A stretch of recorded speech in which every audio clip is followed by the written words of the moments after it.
Saúde os irmãos com a paz do Senhor, sou o presbítero professor Tiago e hoje estamos iniciando mais uma aula da Sala Abraão Digital, uma iniciativa da Assembleia de Deus da Lapa para subsidiar os professores da Escola Bíblica Dominical. Na lição de hoje, meus irmãos, vamos estudar a idolatria na família, os ídolos na família. O texto áureo da nossa lição diz assim: Filhinhos, guardai-vos dos ídolos. Amém. Está lá em 1 João 5:21. A nossa verdade prática diz que a adoração a ídolos implica priorizar tudo aquilo que se coloca no lugar de Deus. A leitura bíblica em classe está em Gênesis 31, na qual vemos a história de Raquel furtando os ídolos de seu pai Labão, e em Juízes capítulo 17, onde vemos Mica construindo um santuário em sua casa e praticando a idolatria. Não vamos ler a leitura em classe para tomarmos tempo, porém, meus irmãos, estudando essa lição, o autor nos dá como subsídio pedagógico 3 objetivos principais, que são: número 1, apresentar o contexto no qual Raquel furtou os ídolos de seu pai Labão. Número 2, explicar o cenário político e social de Israel quando Mica abraçou a idolatria. E o terceiro objetivo, alertar acerca dos perigos da idolatria no seio familiar do povo de Deus. Então esses são os 3 objetivos que nós temos nessa lição, meus queridos. Particularmente, a lição nos dá mais algumas orientações, alguns conselhos e sugestões que nós consideramos pertinentes e adicionamos aqui algumas coisas, ok? O que nós precisamos como professores nos atentar ao ministrar essa aula sobre idolatria na família, além dos 3 objetivos principais. Primeiro, a lição nos orienta, nos dá a sugestão de que nós comecemos a aula pedindo que a classe comente, mencione, liste alguns ídolos da atualidade. Isso é muito interessante, meus irmãos. Essa é a metodologia que nós chamamos de perguntas geradoras. A partir deste questionamento, nós já introduzimos os alunos no tema e nós já os levamos a refletir, a pensar sobre a questão da idolatria. Então, iniciar a aula pedindo que os alunos comentem, mencionem os ídolos modernos é uma boa estratégia pedagógica. A segunda orientação é que nós busquemos perspectivas abrangentes com relação à idolatria. Isto é, que nós saiamos da ideia de que idolatria é apenas se ajoelhar diante de uma imagem de escultura, de que idolatria é apenas adorar uma imagem de escultura. Não, meus irmãos, a idolatria vai muito além, é muito mais ampla do que a simples adoração de imagens. A idolatria, ela inclusive pode ser uma idolatria oculta, ok, meus queridos? Mais um ponto: esclarecer que os ídolos podem mudar com o tempo. Então, conforme a história avança, conforme o tempo passa e mesmo a nossa vida progride, podem surgir novos ídolos na nossa trajetória cristã e devemos vigiar, orar, estar atento a esses ídolos. Já no final, meus queridos, na questão da contextualização, nós não podemos deixar de notar que a questão da idolatria é a questão de uma luta espiritual. A luta do povo de Deus contra a idolatria sempre foi uma questão espiritual. Então, nós nos vermos livres da idolatria, nós evitarmos a idolatria, nós combatermos a idolatria, é uma questão de sobrevivência espiritual na vida do crente e das famílias cristãs. Ok, meus queridos, essas são as orientações mais gerais que nós podemos colocar aqui para os professores não esquecerem de abordar. Você não pode terminar sua aula sem deixar claro para os seus alunos que idolatria não é simplesmente adorar uma imagem de escultura. Isso é idolatria também, mas não é só isso. Você não pode deixar seus alunos pensando que idolatria é basicamente um ato falho. Não, idolatria tem a ver com uma guerra espiritual, uma batalha espiritual que a igreja vem travando. Ok, meus queridos? Muito bem. Com relação à lição em si, eu penso que seja interessante nós pensarmos na origem da palavra, do termo idolatria. A palavra idolatria vem do grego eidololatreia, eidololatreia, que é basicamente o ato de adorar deuses falsos. O dicionário bíblico Strong vai colocar essa palavra também como ato de celebrar ou de sacrificar a deuses falsos, ok? E vai colocar a eidololatreia também como a cobiça, o ato idólatra. E eles colocam ali a cobiça, a adoração a Mamon, a adoração ao dinheiro, às riquezas, como um ato que em si mesmo é um ato idólatra.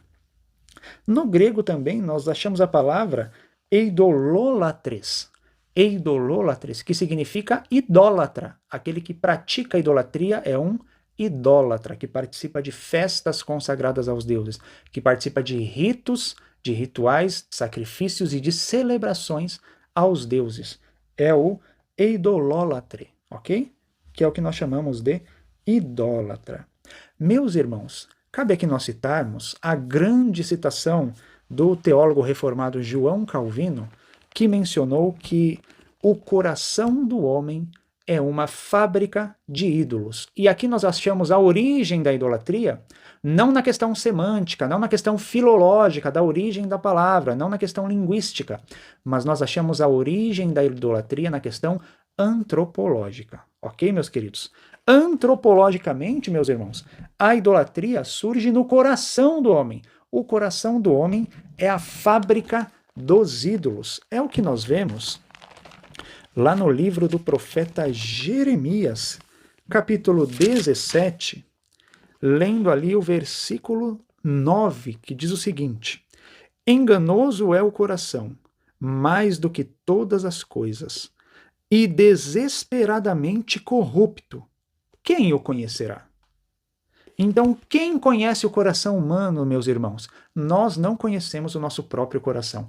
O nosso próprio coração está sujeito à idolatria, sujeito à corrupção, sujeito ao pecado, e, portanto, é no nosso coração que tem origem a idolatria como ato, a idolatria como prática, a idolatria como um pecado, um ato de rebelião contra Deus.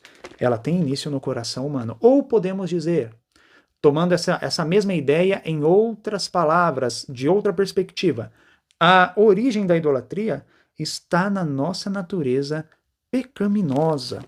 Como diz lá o apóstolo Paulo, em sua epístola aos Romanos, nós vamos ler o verso 10 e alguns versículos. Romanos 3 e 10 diz assim: como está escrito, não há um justo, nenhum sequer. Não há quem entenda, não há quem busque a Deus. Todos se extraviaram, a uma se fizeram inúteis. Não há quem faça o bem, não há nenhum sequer. Verso 18. Não há temor de Deus diante dos seus olhos. E o verso 23. Pois todos pecaram e carecem da glória de Deus. Então nós vemos aqui que a idolatria ela surge aonde? Ela surge no pecado original, ela surge na nossa raiz pecaminosa, ela surge na depravação humana, que é uma teoria, é uma doutrina teológica que é basicamente consenso entre todos os protestantes, meus queridos, entre todos os evangélicos, sejam calvinistas, sejam arminianos, sejam presbiterianos, assembleianos, batistas, basicamente todas as igrejas evangélicas creem na depravação total da natureza humana, isto é, que o pecado está enraizado no nosso ser e nós carecemos da graça de Deus para alcançarmos a verdade do evangelho.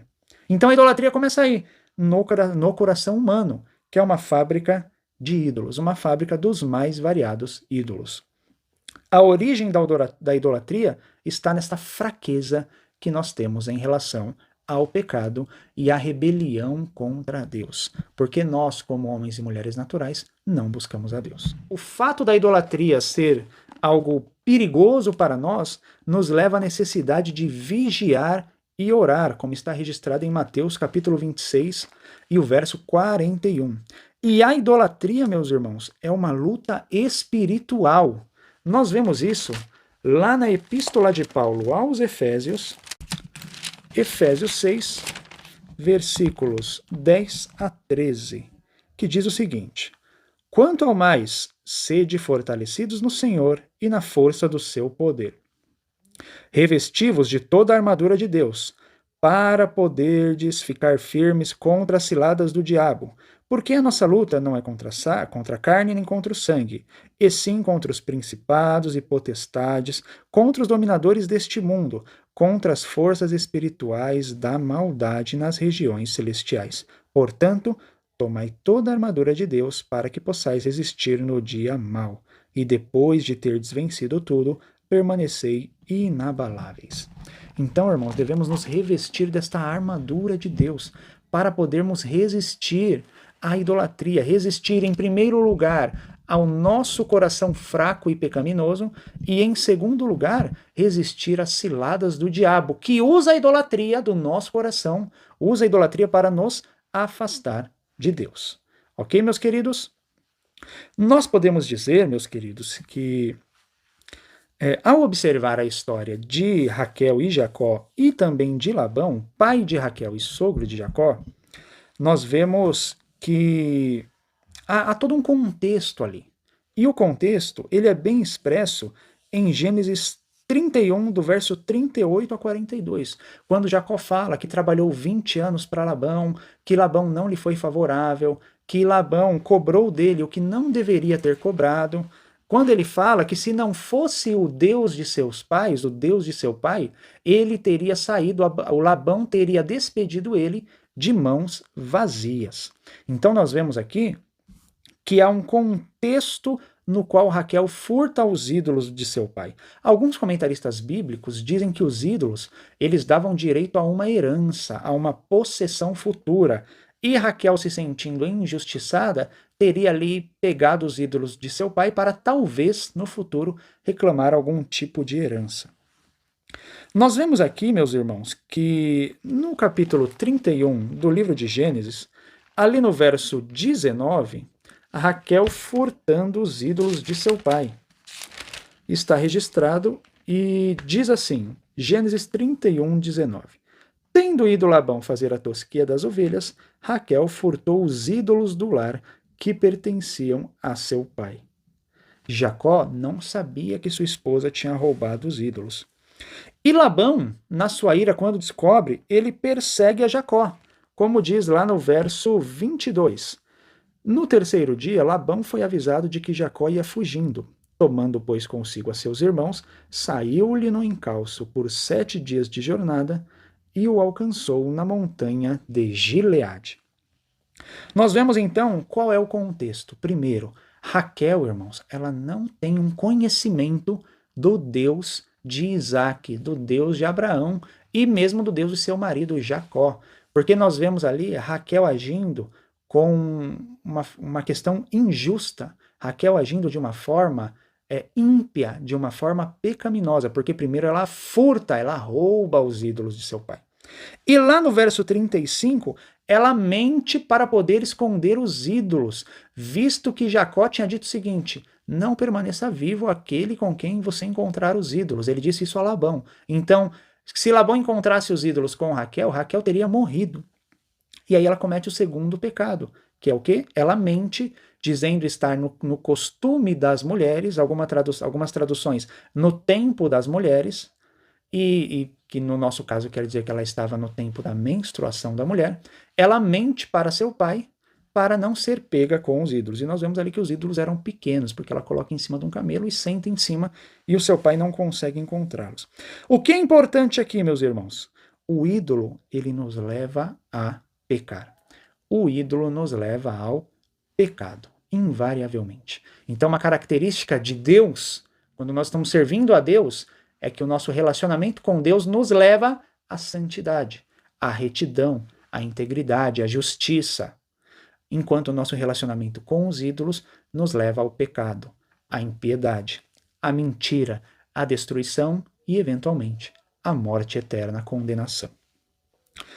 De outra forma, meus irmãos, nós sabemos que, dentro do contexto de Labão, Rebeca e Jacó, Jacó e sua esposa, Jacó e Raquel, perdão, eles conviviam ali com Labão em alguma medida. Isto é, Jacó convivia com idólatras na sua família. Nós, irmãos, devemos ter cuidado, porque assim como havia idólatras na família de Jacó, uma família escolhida por Deus, uma família que tinha promessa de Deus, também hoje há idólatras dentro das nossas famílias. Labão era um idólatra. Por vezes, esses idólatras estão dentro da nossa casa, dentro do nosso lar. São nossos filhos, são nossos irmãos, são nossos esposos, esposas, são nossos pais e mães. Os idólatras, meus irmãos, estão sempre infiltrados dentro do povo de Deus. E por vezes, eles não sabem, não têm a consciência de que são idólatras. Aí cabe a função do pai de família, irmãos, do esposo e da esposa, vigiarem, identificar a idolatria dentro da família e extirpar e combater e eliminar a idolatria. Nós, como pastores de nossas famílias, irmãos, devemos estar atentos à idolatria, aos terafins, ou pequenos ídolos. Paulo nos dá uma recomendação nesse sentido. Lá em 1 de Coríntios, primeira epístola de Paulo aos Coríntios, no capítulo 11, no verso de número 3, Paulo nos dá uma recomendação quando ele diz assim: quero, entretanto, que saibais ser Cristo o cabeça de todo homem, e o homem cabeça da mulher, e Deus o cabeça de Cristo. O que Paulo quer dizer com isso, irmãos? Que na família há uma hierarquia na qual nós temos Deus, Cristo, o pai ou o homem e a mulher. Essa hierarquia da família, e debaixo deles, os filhos, a sua prole. Então, nós devemos vigiar por nossa família e devemos mantê-la como Deus a determinou, ok? Sendo Cristo cabeça do marido, Deus o cabeça de Cristo e o marido o cabeça da esposa, que educa os filhos juntamente com seu esposo. Meus queridos, estes ídolos que Raquel havia furtado de seu pai são chamados de terafim, pequeno ídolo, um ídolo caseiro, um ídolo do lar. Eram pequenas estátuas, pequenas imagens, muitas feitas de pedra, muitas feitas de madeira, algumas feitas de madeira e cobertas a ouro ou prata e assim por diante. Esses terafins, irmãos, a palavra vem do hebraico, que é também terafim, que é um símbolo da idolatria antiga e também um símbolo hoje da idolatria moderna. Por quê? Porque aquela pequena estátua hoje não existe mais em muitas casas de cristãos, mas dentro da casa dos cristãos nós temos pequenas idolatrias escondidas, pequenos altares simbólicos, ocultos dentro dos nossos lares. E essa lição vem para nós corrigirmos isso. Este pequeno ídolo, irmãos, vem do hebraico terafim, que significa ídolo do lar, ídolo familiar. E também pode significar um tipo de santuário familiar a algum ídolo, ok? Nós, como cristãos, devemos estar atentos à voz do Espírito e pedir que Ele, o Espírito Santo, nos mostre os ídolos ocultos, os terafins escondidos no nosso lar. Jacó, existia um ídolo, existiam terafins escondidos dentro do seu lar, mas ele não sabia. Quantas vezes, irmãos, podem ter ídolos ocultos nos nossos lares e nós podemos não saber? Então devemos vigiar, orar e pedir a orientação do Espírito Santo para que nos mostre. Passe isso para os seus alunos, irmãos. Faça essa aplicação na aula, de que o pequeno ídolo, o ídolo oculto, muitas vezes ele está presente, mas nós não sabemos aonde, como ele se manifesta, aonde ele está. Okay? Em nosso lar, irmãos, nós podemos ter muitos ídolos ocultos.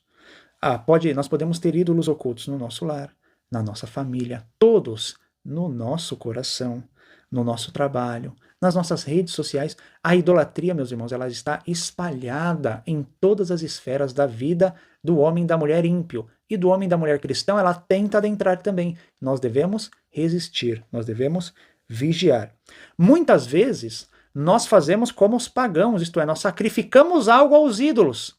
Muitas vezes, nós sacrificamos nosso tempo aos ídolos, a um vício. Nós sacrificamos nosso tempo a uma prática, a um costume que não agrada a Deus. Nós sacrificamos o nosso tempo colocando nossos filhos na frente de uma tela de televisão, de celular, de internet, assistindo programas que não agradam a Deus, assistindo programas, meus irmãos, que propagam a agenda homossexual, que propagam a agenda anti-Deus, que propagam, irmãos, a destruição dos valores éticos e morais do reino de Deus, que propagam o desvio de caráter das nossas crianças, nós os estamos sacrificando aos ídolos. Temos que tomar muito cuidado. Muitas vezes nós sacrificamos o nosso casamento aos ídolos, irmãos. Quando esposo e esposa vivem em mentiras, vivem em ocultação de informações, pequenos segredos, pequenas fofocas. Isso, irmãos, é sacrificar aquilo que é bom que Deus nos deu aos ídolos. Devemos viver na retidão do Espírito de Deus. Sacrificamos aos ídolos, a nós mesmos, quando curtimos coisas que não agradam a Deus na internet, irmãos. Quando vemos vídeos que não agradam ao Senhor. Quando defendemos agendas que são claramente anticristãs, como a pedofilia, o aborto, como a agenda da impunidade aos criminosos, como a agenda da injustiça. Nós devemos defender as pautas bíblicas, não as pautas políticas. Ok, meus irmãos? Sacrificamos nossa família aos ídolos. Quando, meus irmãos, no lugar de servirmos ao Senhor, servirmos a determinada ideologia política, A ou B, não importa, direita ou esquerda, não importa, meus irmãos. Servir a ideologias políticas, ser escravo de partidos políticos e de políticos é idolatria. Devemos tomar muito cuidado. Então, meus irmãos, nós devemos estar atento aos ídolos, ok? Já no segundo exemplo, que é o exemplo de Mica, já no tópico 2 da lição, nós vemos, meus irmãos, que a corrupção moral e espiritual de Israel era uma corrupção profunda, meus queridos, porque Mica significa quem é como o Senhor, nosso Deus. Porém, meus irmãos, ele não fazia jus ao seu nome. Vivendo nas regiões montanhosas de Efraim, ele havia também furtado a sua mãe.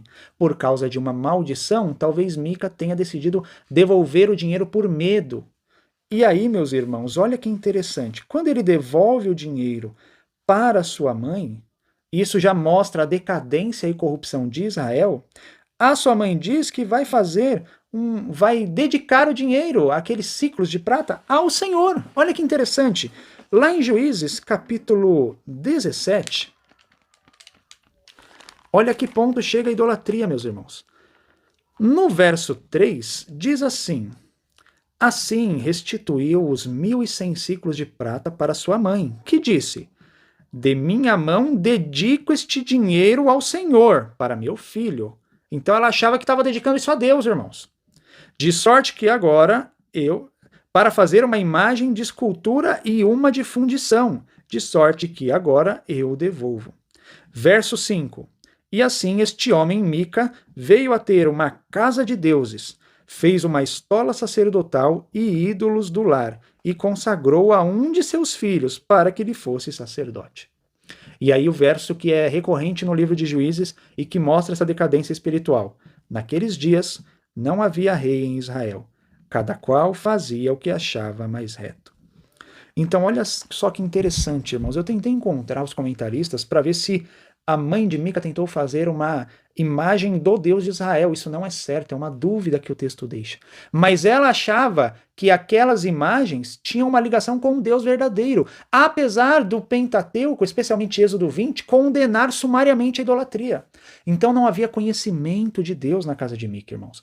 Não havia, irmãos, a sabedoria dos profetas. Não havia o ensino da palavra de Deus na casa de Mica. E a casa dele sucumbiu em idolatria, a ponto de ele fazer uma estola sacerdotal, ou um éfode na nossa tradução corrigida, que pode ser uma roupa de sacerdote curta, ou pode ser aquela placa sacerdotal que carregava o Urim Tumim, para conhecer a vontade de Deus. E olha só que interessante, irmãos. Tal era a ignorância do povo com relação a Deus, que Mica faz tudo isso e ele fica feliz. Ele fica feliz, ele se sente alegre e contente da relação dele com Deus. Porque depois aparece um levita no texto e ele convida o levita para ser o seu sacerdote do lar. Então, primeiro ele põe o filho dele e depois ele chama o levita. E olha só o que Mica diz no verso 13 do mesmo capítulo. Então disse Mica: sei agora que o Senhor me fará bem, porquanto tenho um levita por sacerdote. Então ele tinha um levita ali, irmãos, mas era para oferecer sacrifícios, para estar como sacerdote diante dos ídolos, diante do terafim que ele havia feito, diante do pequeno ídolo. E ele achava que o fato dele ter todo aquele santuário irregular, aquele santuário idólatra, aquele santuário que feria os princípios bíblicos, os princípios do Pentateuco, ali na casa dele, somado aquele santuário a um levita, que ele seria abençoado por Deus, que Deus o faria bem, isto é, que aquele santuário traria para ele prosperidade. Então, irmãos, nós vemos aqui, primeiro, lá no caso de Raquel, a idolatria por vingança, e aqui nós vemos a idolatria por ganância. Ok, meus queridos? Mica, então, achava que estava fazendo o correto. Quantas pessoas, meus irmãos, cometem abominações a Deus achando que estão fazendo a coisa correta? Quantas pessoas, irmãos, se lançam na idolatria, na corrupção moral, na corrupção espiritual e na decadência espiritual, acreditando que estão fazendo a coisa correta? Daí o nosso papel de ensinar a Igreja de Deus e a nossa família. Isso gerou um sincretismo religioso. Por quê, queridos? Porque Mica misturou ali a adoração verdadeira a Deus, clamando o nome do Senhor, a idolação idólatra, e fez uma amálgama, uma mistura. Como é o nome disso? Sincretismo religioso. Devemos ter muito cuidado, meus irmãos, em trazer aquilo que é de fora, aquilo que é do mundo, aquilo que pertence a outras matrizes religiosas para dentro da Igreja de Deus. Porque, irmãos, existe o costume do diabo, o costume do pecado, os objetos usados para o pecado. E existe o costume de Deus, o costume santo, os objetos consagrados, os rituais, os ritos consagrados, o que nós chamamos hoje de, que eles chamavam de rito, nós chamamos hoje de liturgia. Existe a liturgia consagrada a Deus, bíblica, cristã. Nós não podemos abandonar a verdadeira liturgia bíblica, o verdadeiro culto bíblico, culto cristão no templo, culto doméstico nos lares, em prol de inovações que não vêm de Deus, inovações mundanas na nossa igreja. Isso é idolatria. Ok, meus queridos? E aí o Mica, ele ficou ali adorando Deus, o Senhor, e adorando as suas imagens de escultura. Ele evoluiu para um tipo de politeísmo, irmãos. Ou um tipo de enoteísmo. O enoteísmo é uma teoria no qual existe um Deus maior e deuses menores. Ele estava em uma dessas duas. Muitos deuses, ou um Deus maior e outros deuses pequenos, ok? Devemos tomar cuidado com os pequenos deuses que se avizinham em nossos lares. Já no tópico 3, meus queridos, para nós fecharmos a lição, é importante, irmãos, devemos nos guardar dos ídolos. Devemos, irmãos, identificar para nossos alunos que os ídolos são coisas vazias, mas que o diabo usa para nos afastar de Deus, ok? É interessante, irmãos, que os irmãos leiam talvez o trecho do Salmo 115, verso 1 a 8, que mostra ali a visão de um servo de Deus em relação aos ídolos, a visão bíblica com relação aos ídolos. O mesmo texto, a mesma ideia desse texto também se repete em Isaías 44, versos 9 a 20. Também mostra que o ídolo nada é, que aquele que adora o ídolo, ele é um tolo, que não vê a verdade. Ok, meus queridos? E devemos ensinar os nossos alunos, para finalizar a nossa aula, a identificar os ídolos. O ídolo, meus irmãos, é tudo aquilo que requer honra e lealdade acima de Deus. O ídolo, meus irmãos, é tudo aquilo que pretende substituir Deus. C.S. Lewis dizia assim, que dentro do homem, dentro do coração humano, há um buraco, há um vazio do tamanho de Deus.